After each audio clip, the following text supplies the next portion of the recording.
listening to the Dr. No Show on WHIT Radio.org.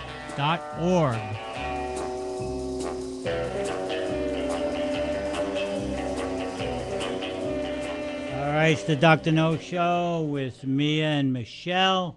We have a very abbreviated show today, but we're going to start it off with Michelle. Go ahead. Yes, welcome everyone to WHIT Radio, the Dr. No / M&M show. Mia and Michelle. Hello, Mia. Hello.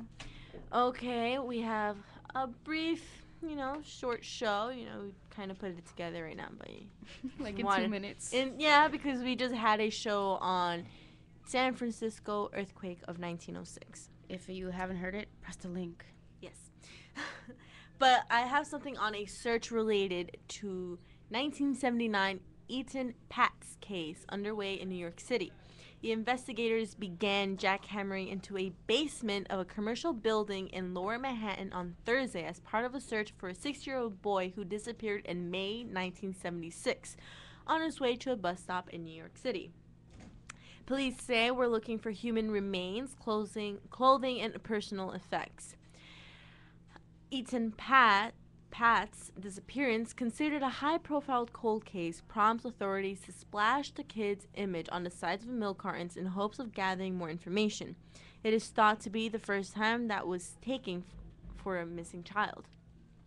The evacuation includes boring into the basement floors and walls of Soho Building in Prince Street, Manhattan, where the schoolboy is believed to have walked on his way to a bus stop more than 3 decades ago. Dozens of police and federal agents have gathered outside the buildings and are expected to continue their search for the next 5 days. So that's like 36 years ago, right? That 33, 34 years ago. And the person who lives in that apartment building was saying that, it's odd that the police is looking for a boy who disappeared 33 years ago. It's going to be hard to, yeah, tell. Of course. And I don't think he'll look like a boy anymore. No. Definitely not. No. But then President Ronald Reagan named May 25th the day Eaton went missing as National Missing Children's Day. So that's what sad. I have. Yeah, it is. Because the outcome doesn't look too good. I mean, it's been how long? Yeah. I don't know. Mia, what do you have? Yep. I have in Pelham, New Hampshire. A Pelham High School student allegedly hacked into his school's database and tried changing his grades, but he got caught. Oh.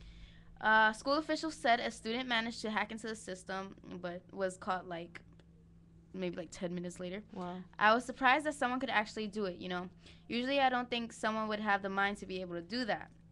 Now, because of, the computers being used constantly and students have more knowledge into, how to work things, they think it's going to be a problem for future students who want to, put an A where an F was. School officials aren't saying how the student got access or if any other students are involved, but the superintendent is only saying the student was disciplined, but he declined to elaborate. So he tried to pull a Ferris Bueller. Wow. Yeah. Huh. Wow. That's... why change the grade? If you don't work for it, then stay with the grade. I don't know. But I have something interesting. It's Alice Hirsch Sommers, the world's oldest survivor of the Holocaust. She is 108, and she was imprisoned at the Theresienstadt that was conceived by Hitler as a model concentration camp. So Alice Hirsch Sommers, as I know her, she's a pianist. And in between the summer of 1943 and the camp's liberation at the end of the war, she played more than 100 concerts at the concentration camp. More solo recitals were culled from the memory that she had, and she explained a lot about how everything was back then. But she has 7 lessons to take from, life lessons, that made her realize during the Holocaust. So one is, I'm sorry? Well, I just wanted to say, in conjunction with that, we had Eva Schlotz here, or Eva. Oh, yeah. Yeah, she was the stepsister of Anne Frank. She was here a couple of weeks ago. It was an amazing night, and the play was called And Then They Came for Me, and it was just a terrifying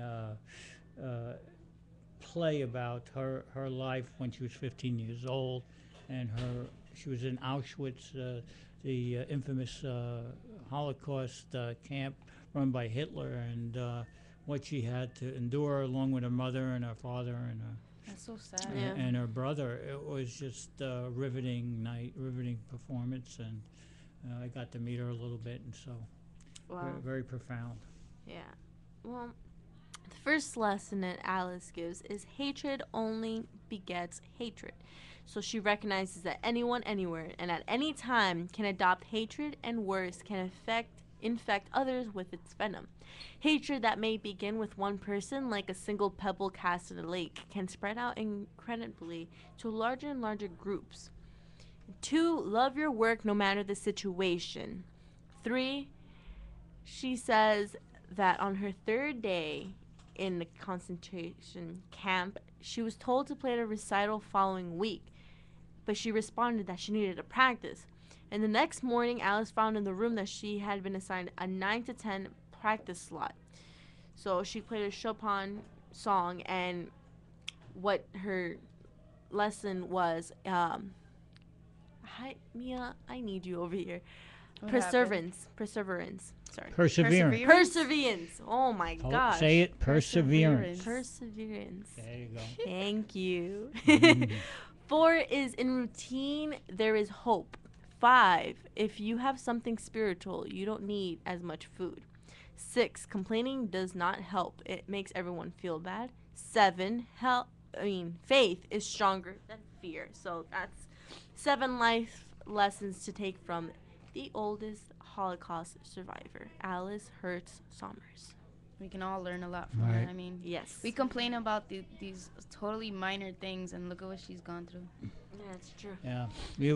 I read Eva Schloss's story, and if you're ever feeling sorry for yourself, I'll lend you the book, because what she went through and her mother and her, you can never feel really sorry for yourself again after reading her circumstances in her life and her ordeals. So. Yeah. Yeah. It must have been tough, especially during that time. It's really difficult, and I've done many projects on Hitler and the reasons why he did such a thing, the reason of the concentration camps. I've gone in depth, and it's sad and it's wrong in a way, but at the same time, it's the way Well, this it's person not was. wrong in a way. It's wrong. No, it is wrong. I'm But saying they it's wrong, think that but a sexually transmitted disease actually caused his insanity at in the end, yeah. Right, yeah. What else? Well, I mean, there was no justification for what he Oh, no. did, No. and the horror that he produced, and the toll on the human life and the ordeals, the scars that are still there with us today. He was an absolute monster. monster villain, Antichrist, whatever you want to call him. That was Hitler. Yeah, I can tell you one thing. When I was in the 8th grade, I had to do a history project on anyone. My history teacher almost failed me because I did a huge project on Hitler. Basically, before the Hitler ever began, he wanted to become a painter. Well, I wish he had become one. Yeah. He wanted nothing to do with politics. He wanted to become a painter. He loved writing. He was a pretty peaceful guy. And then his dad was the one that people say that his father was the one who influenced to have so much hatred into some of religion, into people. So that's Was there any abuse there? I'm not sure. I think maybe a little bit, but mostly it's father who Well, whoever his Psychologically influences messed him were,